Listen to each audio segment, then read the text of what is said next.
Friends, मैं हूं आपकी शिखा और वेलकम है आप सभी लोग का आपके अपने यूट्यूब चैनल पे। तो कैसे हैं आप सभी लोग, प्लीज कमेंट बॉक्स में जरूर बताइएगा। और आज आप लोग के बीच में एक बहुत ही धमाकेदार भसुर जी के लिए स्पेशल गाने गीत लेके आई हूँ। प्लीज आप सभी लोग को मेरी ये गीत कैसा लगेगा, प्लीज अपनी राय कमेंट बॉक्स में शेयर कीजिएगा और अपना प्यार दुलार आशीर्वाद दीजिएगा। मेरी रिक्वेस्ट है मेरी उन भाइयों बहनों से जो कि मेरे चैनल पर न्यू है, प्लीज अगर आपको मेरी वीडियो पसंद आए, मेरा गीत पसंद आए, so please make sure video को लाइक, चैनल को सब्सक्राइब एंड शेयर जरूर कीजिएगा और अपना ढेर सारा प्यार दुलार आशीर्वाद दीजिएगा। तो चलिए इसी के साथ वीडियो को आगे बढ़ाती है। प्रेम से बोलिए जय माता दी।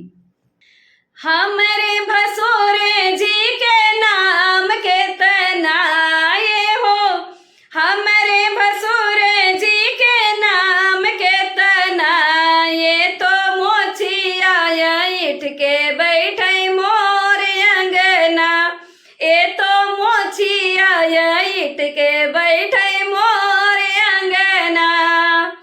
हमारे भसोरे जी के नाम के तनाए हो, हमारे भसोरे जी के नाम ये तनाए, तो मोछिया ईट के बैठे मोर अंगना, ये तो मोछिया ईट के बैठे मोर अंगना। हम तो से पूछिला भसुर बोलना ये जी, हम तो से पूछिला भसुर बोलना, तोरे बहिनी के यार बतावा के तना, तोरे बहिनी के यार बतावा के तना।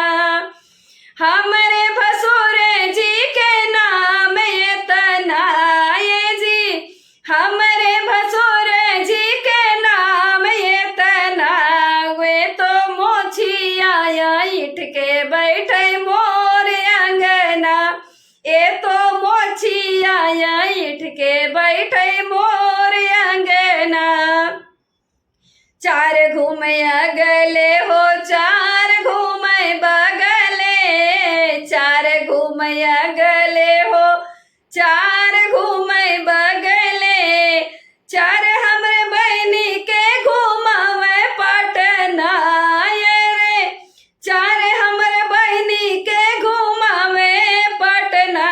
सोना सोना हमरे बहनी के यार ये तना, सोना सोना हमरे बहिनी के यार ये तना।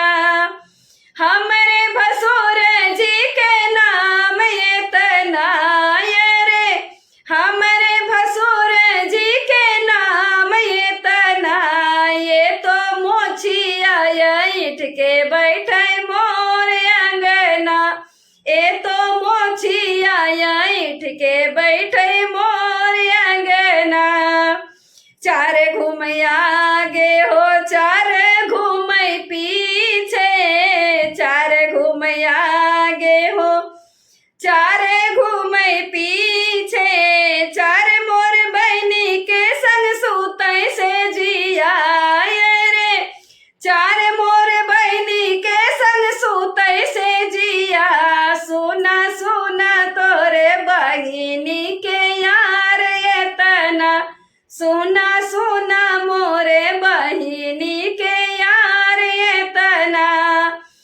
हमारे भसुरे जी के नाम ये तना ये जी, हमारे भसुरे जी के नाम ये तना, ये तो मोछिया ईट के बैठे मोर अंगना, ये तो मोछिया ईट के बैठे मोर अंगना। जय माता दी। फ्रेंड्स, गीत कैसा लगा प्लीज अपनी राय कमेंट बॉक्स में शेयर कीजिएगा और अपना ढेर सारा प्यार दुलार आशीर्वाद दीजिएगा। मिलती है नेक्स्ट वीडियो में, तब तक के लिए बाय बाय फ्रेंड्स। एक बार प्रेम से बोलिए जय माता दी।